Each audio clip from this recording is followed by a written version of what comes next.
नमस्कार। शक्ति आराधना का महापर्व यानी नवरात्रि की शुरुआत होने वाली है और आज हम बात करेंगे माँ शीतला के बारे में। अभी हम हमारे साथ जुड़ चुके हैं काशी के प्रमुख मंदिरों के महंत लिंगिया महाराज जी यानी शिव प्रसाद पांडे जी। तो चलिए उनसे बातचीत करते हैं, जानते हैं विस्तार से माता शीतला कौन है, 9 देवियों से भिन्न कैसे हैं, माता के हाथ में झाड़ू, कलश और नीम के पत्ते क्यों हैं। जी गुरु जी। शीतलेति पुराख्याता युगे द्वापर संगीते कलौ पुनः समाख्याता कलि दुखांतकारी, ऐसा स्कंद पुराण में आता है।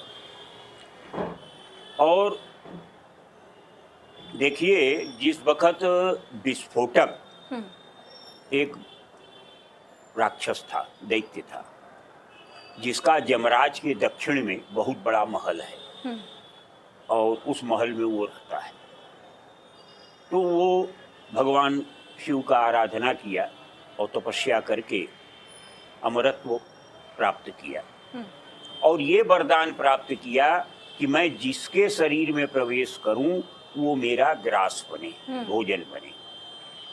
भगवान अवघड़दानी, उन्होंने वरदान दे दिया, चलो भाई ठीक है जाओ। उसके बाद जब वो चला है वरदान पाकर,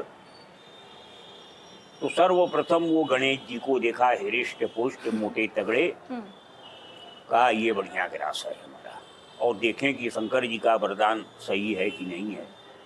तो प्रवेश कर गया। प्रवेश कर गया तो उसके प्रवेश करने में ज्वाला रूप महाबलकारी दैत्य एक विस्फोटक भारी। उसके प्रवेश करने मात्र से गणेश जी के सारे शरीर में बड़े बड़े फफोले पड़ गए और जलन के मारे गणेश जी चिल्लाने लगे और उनके मुख से एक ही शब्द निकला, माँ शीतला। यानी अपनी माता पार्वती को वो बुला के कह रहे हैं कि हे माँ, मुझे ठंडा ला, मुझको ठंडा दे, बहुत जलन हो रही है। लगे चिल्लाने, पार्वती आई, देखी, कहा अभी तो ठीक था, ये क्या हो गया एकाएक। बड़ा चिंतित भई और जाकर भगवान शंकर जी से कहा, तो भगवान शंकर ने जब ध्यान लगाया तो देखा कि वो विस्फोटक है। उसके बाद देवी देवताओं और ऋषि मुनियों, मनुष्यों, सभी में एक, जीव जंतुओं में सभी में एक ये डर पैदा हो गया कि ये तो अब सबको मार डालेगा, सबको घुस जाएगा शरीर के अंदर और अपना ग्रास बना लेगा। तो इस प्रकार से सभी लोग आदि ज्योति की आराधना करने लगे। भगवान शिव, जैसे स्कंद पुराण में आता है कि भगवान शंकर ने कहा कि वंदे हम शीतलाम देवीम रासवस्थाम दिगंबराम मार्जनीम कलशोपेताम सुरपालंकृत मस्तकाम वंदे हम शीतलाम देवीम सर्वरोग भयापहाम यामासाद्य निवर्तेत विस्फोटक भयम मद। यानी भगवान शिव ने कहा कि हे भगवती शीतला, ये रोग रूपी महादानव को इसका समन आप ही कर सकती हैं। और सभी स्तुति करने लगे तो आदि ज्योति स्वरूपा भगवती प्रकट भई है।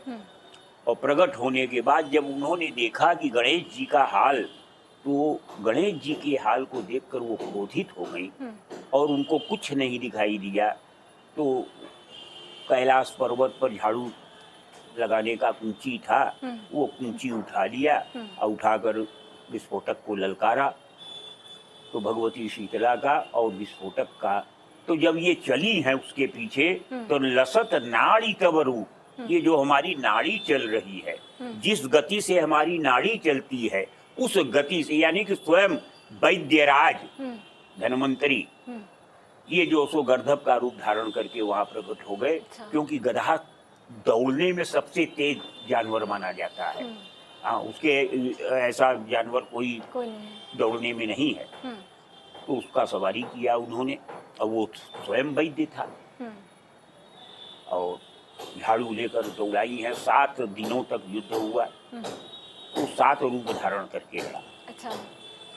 तो भगवती भी 7 रूप धारण की, जैसे शीतला सबसे बड़ी माता जिनको कहा जाता है, उसके बाद दुलारो माता, फिर खोखी माता, फिर छैलई माता, फिर अगियासन, फिर एकलंगी, फिर गालो माता। इस प्रकार से 7 बहन सात रूप से वो प्रकट हो। प्रकट हो।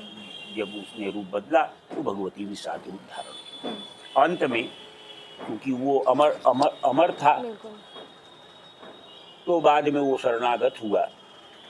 तो उसने कहा माता से कि हम जहाँ आप जाओगी वहाँ मैं वहाँ से हट जाऊँगा, और जिस घर में सफाई होगी, आपका पूजा पाठ होगा, आपकी आराधना होगी, उस महाल घर में हम प्रवेश नहीं करेंगी।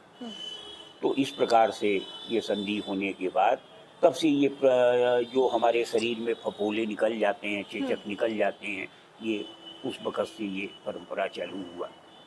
पहले देवताओं के ऊपर ही उसने अटैक किया, आक्रमण किया। फिर उसके बाद फिर भगवती का प्रादुर्भाव हुआ। तो भगवती शीतला जो है, ये देखिए लक्ष्मी बीजम, इनका बीज लक्ष्मी है, भवानी शक्ति है, और शीतला देवता कहा गया है। इनको देवता कहा गया है, देवी नहीं कहा गया, देवता कहा गया। इनको शीतला देवता कहा गया। इनके ऋषि महादेव ऋषि।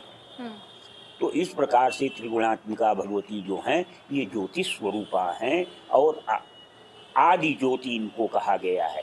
उसी ज्योति के सभी ज्योति हैं, सभी देवी देवता, ये जितना भी हम संसार में ये देख रहे हैं, ब्रह्मांड के अंदर जल से लेकर वृक्ष से लेकर पशु पक्षी से लेकर सब उसी ज्योति के अंश हैं। गुरुजी, माता को बासी भोजन क्यों चढ़ाया जाता है? तो उसके बाद जो है तो वो प्रवेश वही ज्योति है, और वही ज्योति जब शरीर से निकल जाती है तो ये शरीर शांत हो जाता है।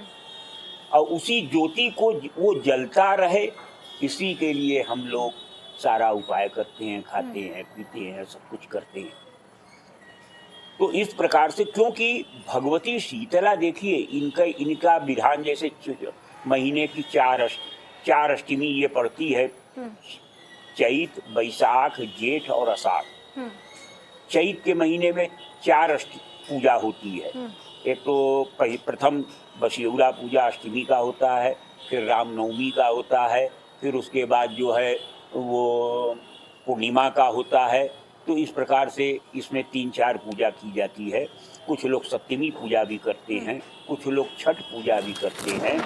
तो ऐसी कथा आती है कि भगवती वो एक थी सौराष्ट्र देश में, तो वहाँ पर वो जो सो उसको जाना था अपने मायके, और जल्दी जल्दी उसने, और उसी दिन था माई का पूजा। अच्छा। तो वो चावल गरम गरम चावल बनाई और उसमें दही डाला, और दही डाल के भगवती को भोग लगा।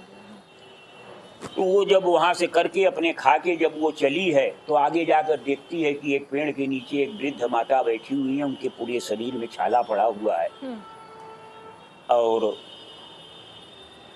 कराह रही हैं। तो रुक गई और कही कि माँ, ये आपका हाल किसने कर दिया? उसने माँ ने कहा कि तुमने उसको गर्म गर्म भोग लगा दिया, इसलिए ये हो गया।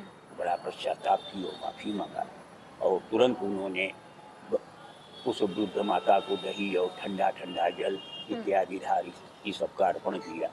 तब से ये भगवती ने ये कहा कि आज से हमारे पूजा व्रत में ठंडा सब लोग खाए, और जो ठंडा ये ग्रहण करेगा साल में प्रसाद, उसके यहाँ किसी भी प्रकार का रोग व्याधा इत्यादि नहीं जाएगा।